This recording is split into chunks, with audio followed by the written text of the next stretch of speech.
Take a break from your busy schedule and join Harold Sala for Guidelines, a 5-minute commentary on living. Have you ever had the urge to just break out in song?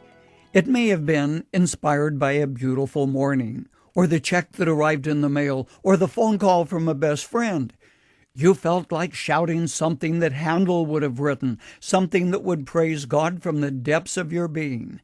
You didn't, of course, because you didn't want anybody to think that you were a fanatic or on drugs, or besides, it's not natural to sing like that, right? Right.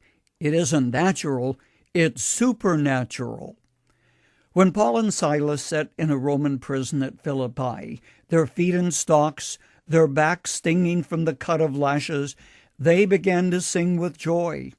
Let's face it, to sing in the face of tough circumstances just is not the natural thing to do. It's supernatural, or above the natural trend of your circumstances. When you're in trouble like Paul was in, you want to cry, not sing. Yet in this incident, which took place long ago in a Roman prison, there is a great lesson, a guideline for living for us today. You can read about Paul's situation in Acts chapter 16. Whether lifting his voice in song was a spontaneous outburst or a reasoned commitment, an act of worship, I leave to your discretion. I, for one, believe that Paul didn't really feel like singing. Yet, as a conscious act of the will, he made a decision to lift his voice in a sacrifice of praise. And when anyone makes that sacrifice, his spirits are lifted, and the joy of the Lord floods his heart. The writer of Hebrews focused on this very act of thanksgiving and praise when he said, "Through Jesus, therefore, let us continually offer to God a sacrifice of praise, the fruit of lips that confess his name." When you face hard circumstances, you come to a fork in the road. One option is the natural one. Complain, grumble, let everybody know how displeased you are with the way you've been treated. The second option is to realize that no matter how difficult the situation, God can bring joy and gladness from it. One of our listeners learned this lesson through bitter trials. She told how her husband walked out on her, leaving her with 5 children. Within a year, the oldest son, then 17, became an alcoholic. A second turned to drugs, but she turned to the Lord.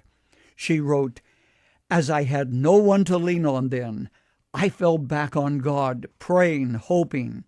I kept reminding myself, this is just a night, stormy though it seems. This too shall pass, and the day will eventually dawn." Now, 5 years after, the dawn has gloriously arrived. My son is healed, and the other never became dependent, and the other children are now happy and well-adjusted.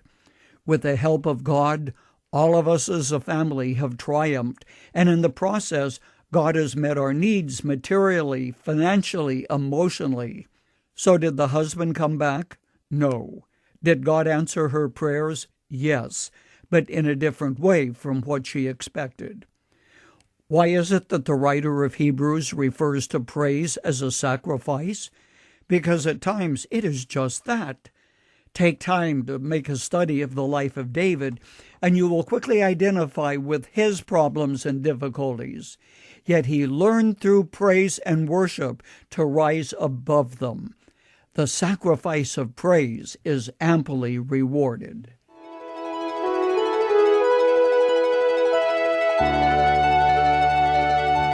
You've just heard Dr. Harold Sala with Guidelines, a 5-minute commentary on living.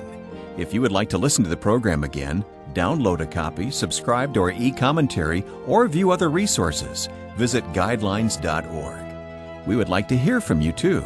You can email us at info@guidelines.org. That's info@guidelines.org. Thanks for listening, and we invite you to join us again for the next edition of Guidelines.